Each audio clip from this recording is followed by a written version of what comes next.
Hello students, एक और नई वीडियो में आप सभी का स्वागत है। आज इस वीडियो में मैं गणित विषय के लिए ऑब्जेक्टिव क्वेश्चन लेकर आया हूं। तो आपके एग्जाम में 32 नंबर के ऑब्जेक्टिव क्वेश्चन पूछे जाएंगे जो कि काफ़ी ज़्यादा महत्वपूर्ण होते हैं।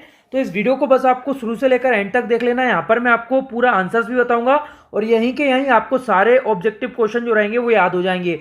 तो वीडियो को पूरा ज़रूर देख लीजिए। इतने कम समय में आपको सारे चैप्टर के जो ऑब्जेक्टिव क्वेश्चन हैं वो तैयार होने वाले हैं। तो यहाँ पर देखिए, सबसे पहला आपको यहाँ पर तैयार कर लेना है। हालांकि मैंने पिछली वीडियो में आपको बता दिया था, माध्यक बहुलक एवं माध्य के मध्य में संबंध यहाँ पर पूछा गया है। तो यहाँ पर ये इसका जो ए वाला है ये आपका करेक्ट आंसर रहेगा। आपको यहाँ पर ऐसा याद नहीं करना है कि आंसर ए वाला यहाँ पर सही है। आपको ये बिल्कुल याद कर लेना है, क्योंकि ये जो क्वेश्चन है मैं आपको बता रहा हूँ ये किसी भी फॉर्म में आ सकता है, चाहे आपके एक वाक्य में आए, सत्य सत्य में आए, ठीक है। लेकिन आपको ये जो है याद करना है सिर्फ डायरेक्ट। आपको यहाँ पर क्वेश्चन इसका आंसर जो फर्स्ट है वो सीधा याद कर लेना है, 3 माध्यक बराबर बहुलक प्लस 2 माध्य। इस तरह से आपको याद रखना है। चलिए, इसके बाद यहाँ पर देखिए, किसी घटना के घटित होने की जो प्रायिकता होती है, यदि P है तो उसके घटित ना होने की प्रायिकता कितनी होगी। तो ये आप यहाँ पर ज्ञात कर लीजिए। ये है यहाँ पर डी, इसका सही आंसर है 1 माइनस पी, ठीक है। इसके बाद यहाँ पर प्रायिकता के लिए कुछ यहाँ पर और महत्वपूर्ण क्वेश्चन बता रहा हूँ। इसके बाहर आपका कोई भी क्वेश्चन नहीं आएगा, तो यहाँ पर आपको तैयार कर लेना है। देखिए, किसी असंभव घटना की जो प्रायिकता होती है वो हमेशा 0 होती है और किसी निश्चित घटना की प्रायिकता हमेशा 1 होती है। तो ये आपको यहाँ पर याद रखना है और इसमें कंफ्यूज नहीं होना है। देखिए, असंभव है तो ये 0 रहेगी और निश्चित है तो ये 1 रहेगी। इसके अलावा प्रायिकता का मान जो होता है वो सदैव 0 से 1 के बीच होता है, 0 से 1 के बीच होता है। और यहाँ इसके अलावा आपको ध्यान रखना है, नेगेटिव बिल्कुल भी नहीं होता, ठीक है, नकारात्मक नहीं होता। ये जो है 0 से लेकर 1 के बीच होता है, नेगेटिव नहीं होता है। इसके बाद किसी घटना की जो प्रायिकता होती है वो 1 से अधिक नहीं हो सकती। तो बस इतने से पॉइंट आपको इस चैप्टर से याद रखना है और यहीं पर आपको हो गए होंगे, ठीक है। ये जो पीडीएफ है वो भी मैं आपको टेलीग्राम पर प्रोवाइड करा दूंगा। तो एक बार एग्जाम देने आप जाएंगे जब, उससे पहले जरूर इसका रिवीजन करके जाइएगा, क्योंकि मैं यहाँ पर बहुत ही लिमिटेड आपको क्वेश्चन बता रहा हूँ और 32 नंबर के ऑब्जेक्टिव में आप कल मैच कर सकते हैं। काफी सारे क्वेश्चन आपके यहाँ से आने वाले हैं। तो यहाँ पर कुछ और देख लीजिए महत्वपूर्ण क्वेश्चन। तो यहाँ पर देखिए, सबसे पहले यहाँ पर मैं आपको समझा देना चाहूँगा। देखिए, लिखा हुआ है यहाँ पर एक यहाँ पर जो कंडीशन दी हुई है, आपको बताना है इस कंडीशन के अनुसार समीकरण युग्म के जो हल होंगे वो किस प्रकार से होंगे। तो ये आपको ध्यान रखना है। जब भी यहाँ पर देखिए बराबर नहीं यहाँ पर शुरू में लग गया है तो आपका यहाँ पर जो आंसर रहेगा वो हमेशा रहेगा एक अद्वितीय हल होगा, जो ए वाला है। तो बच्चों, पढ़ाई में डाउट्स आते हैं, सोल्व नहीं हो पा रहे हैं, घबराओ मत। इसका सॉल्यूशन है डाउट नॉट ऐप। जिस भी सवाल में आपको डाउट है उसका फोटो खींचो, क्रॉप करो और 5 सेकंड के अंदर अंदर आपको उसका वीडियो सॉल्यूशन मिल जाएगा। वे भी बिल्कुल फ्री में। यानी अब पूछिए अपने अनलिमिटेड सवाल कहीं भी कभी भी। अब चाहे आपका सवाल क्लास 6ठी से 12वीं आईआईटी जेईई या नीट का हो, या फिर सीबीएसई, यूपी, बिहार, राजस्थान या अन्य स्टेट बोर्ड का हो, कोई भी सब्जेक्ट हो, physics, chemistry, math, biology, science, आपके सभी सवालों के जवाब आपको मिलेंगे सिर्फ डाउट नॉट ऐप पर। साथ ही डाउट नॉट पर चल रही है क्लास 9वीं से 12वीं आईआईटी जेईई और नीट के बच्चों के लिए ऑनलाइन क्लासेस, जिसका हिस्सा बनकर देश के सभी राज्यों से बच्चे लेकर आए रैंक 1। तो आज ही डाउट नॉट ऐप इंस्टॉल करो, अपने डाउट्स भगाओ और टॉप रैंक ले जाओ। ये आपका आंसर होगा, एक अद्वितीय हल होगा। यहाँ पर आपको बहुत ही ध्यान देना है, क्योंकि 3 यहाँ पर क्वेश्चन है, थोड़ा सा कंफ्यूज कर सकते हैं, लेकिन 1 से 2 बार आप यहाँ पर ध्यान से देखेंगे तो आपको बिल्कुल ये यहाँ पर जो गलती की संभावना रहेगी वो बिल्कुल खत्म हो जाएगी। इसके बाद देखिए, यहाँ पर लास्ट में अगर ये यहाँ पर लगा हुआ है बराबर नहीं का चिन्ह, लास्ट में लगा है इस तरह का चिन्ह, तो इसका मतलब है कोई हल नहीं होगा, कोई हल नहीं होगा। बी वाला इसका आंसर हो जाएगा। जब बाद में यहाँ पर लगा हुआ है, ध्यान से देख लीजिए।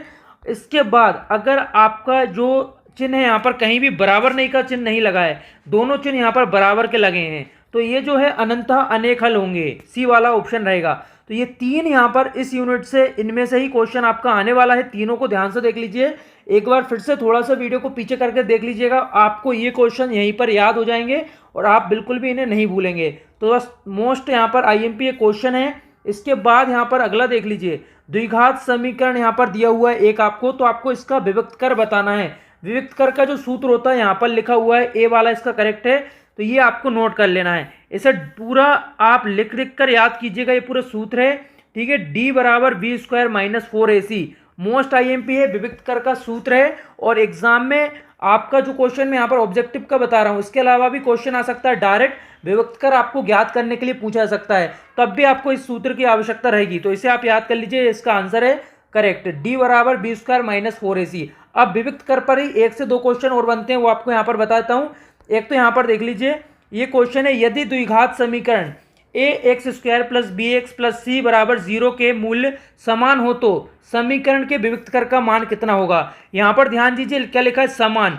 जब भी यहाँ पर समान लिखा होगा इसका मान हमेशा 0 आएगा, विविक्तकर का मान जो रहेगा वो 0 आएगा। अब यहाँ पर 3 कंडीशन होती हैं, वो तीनों कंडीशन अगर आप पढ़ते हैं तो आपका इस यूनिट से कोई भी क्वेश्चन नहीं छूटेगा। देखिए यहाँ पर बताता हूँ, अगर d का मान जो है वो 0 के बराबर है तो समान होगा और वास्तविक होगा, ये यहाँ पर लिखा हुआ है, ये आपको याद रखना है। इसके बाद यहाँ पर d अगर बड़ा है 0 से, देखिए 0 से अगर बड़ा है तो असमान होगा और 0 से अगर छोटा है तब भी ये असमान होगा। तो जब d का जो मान है 0 के बराबर होता है तभी ये समान होता है, नहीं तो ये असमान होता है छोटा या फिर बड़ा होने की स्थिति में। इसके साथ अगर थोड़ा सा आपका पेपर और टफ आता है थोड़ा सा और, तो यहाँ पर देखिए ये पूछा जा सकता है काल्पनिक।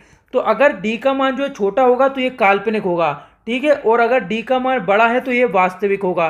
तो आपको इस तरह से याद रखना है, d का मान जब 0 के बराबर होगा तो ये समान और वास्तविक होगा, और d का मान जब 0 से बड़ा होगा तो ये असमान और वास्तविक होगा, और d का मान जब 0 से छोटा होगा तो ये असमान और काल्पनिक होगा। क्योंकि यहाँ पर देखिए d की जो वैल्यू है 0 से अगर छोटी आती है यानी कोई माइनस में आती है तो ये सभी क्या हो जाते हैं, यहाँ पर ये काल्पनिक हो जाते हैं, ठीक है, काल्पनिक मान यहाँ से निकल कर आते हैं d के। तो ये आपको ध्यान रखना है, 0 अगर 0 से छोटा है तो ये काल्पनिक हो जाएगा, नहीं तो दोनों कंडीशन में ये वास्तविक रहेगा। तो बस इतना सा याद रखना है और कुछ ज़्यादा याद नहीं रखना है। मेन तो यहाँ पर इतना है, तो ये आपको ध्यान रखना है, मेन है यहाँ पर। अगर बाई चांस पूछा जाता है तो आपको मैंने बता दिया काल्पनिक और वास्तविक के बारे में भी, ठीक है। तो यहाँ पर इससे बाहर अब कोई भी क्वेश्चन आपका नहीं आएगा। अगला यहाँ पर देख लीजिए, किसी द्विघात समीकरण में चर की अधिकतम घात कितनी होती है। देखिए द्विघात समीकरण में घात की बात हो रही है तो अधिकतम घात होती है 2, ये आपको ध्यान रखना है। इसके बाद यहाँ पर मैं कुछ यहाँ पर फॉर्मूले हैं जो कि आपके एक यूनिट है, तो उसमें सिर्फ फॉर्मूले आपके पूछे जाएंगे ऑब्जेक्टिव क्वेश्चन में। तो यहाँ पर देखिए 13 महत्वपूर्ण पॉइंट्स दिए हुए हैं जो कि आपको याद करना है, लेकिन मैं आपके लिए फिर भी अगर आपको दिक्कत है सभी पॉइंट्स याद नहीं कर सकते हैं तो यहाँ पर महत्वपूर्ण बता दे रहा हूँ। देखिए नंबर 3 जो पॉइंट है वो आपको याद कर लेना है, गोले का संपूर्ण पृष्ठ यहाँ पर क्या होता है ये आपको पता होना चाहिए, गोले का आयतन याद करना है। इसके अलावा बेलन का वक्र पृष्ठ आपको याद करना है, बेलन का आयतन याद करना है, शंकु का वक्र पृष्ठ याद करना है और साथ में शंकु का आयतन याद करना है। बस इतने से आपको करना है, 5 से 6 हैं तो ये बस याद कर लीजिए। और अगर ज़्यादा कर सकते हैं जितने ज़्यादा तो अच्छी बात है, नहीं कर सकते तो यहाँ पर आईएमपी मैंने आपको बता दिए हैं। तो इसकी पीडीएफ आपको जब प्रोवाइड कर दूंगा टेलीग्राम पे तो वहाँ से आप डाउनलोड कर लीजिए, आपको मिल जाएगी। टेलीग्राम पर मैंने अपलोड कर दी है तो वहाँ से आप डायरेक्ट इसे रिवीजन कर पाएंगे, ठीक है। आपको कहीं भी इसके आंसर और कहीं नहीं खोजना होंगे। अब यहाँ पर बता दूँ, देखिए इसके अलावा ऑब्जेक्टिव में आपको चैप्टर 1, चैप्टर 2, चैप्टर 8 के ऑलरेडी बता चुका हूँ। चैप्टर 8 आपके लिए बहुत ही इंपॉर्टेंट है ऑब्जेक्टिव की दृष्टि से, क्योंकि 6 नंबर के ऑब्जेक्टिव इस जो यूनिट से आने वाले हैं। तो इसकी वीडियो आप जरूर देख लीजिए, चैनल पर मिल जाएगी आपको।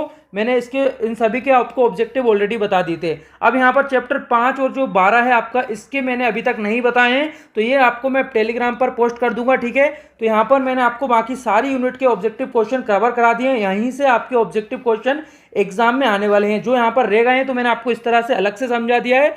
तो इस वीडियो को आप एक बार कम से कम और देख लीजिएगा, आपको बिल्कुल पक्के हो जाएंगे आपके जो ऑब्जेक्टिव क्वेश्चन है। और यहाँ पर काफ़ी सारे ऑब्जेक्टिव क्वेश्चन आपके आने वाले हैं, आप कल के एग्जाम में चेक कर सकते हैं। तो बस इस वीडियो में इतना ही। उम्मीद करता हूँ वीडियो पसंद आई होगी। इसी तरह की महत्वपूर्ण वीडियो के लिए और आपके बाकी एग्जाम के लिए चैनल को जरूर सब्सक्राइब करके रखिए। आपके काफ़ी अच्छे अंक जो हैं वो इस एग्जाम में आने वाले हैं। इस वीडियो में इतना ही। वीडियो देखने के लिए आप सभी का बहुत बहुत धन्यवाद।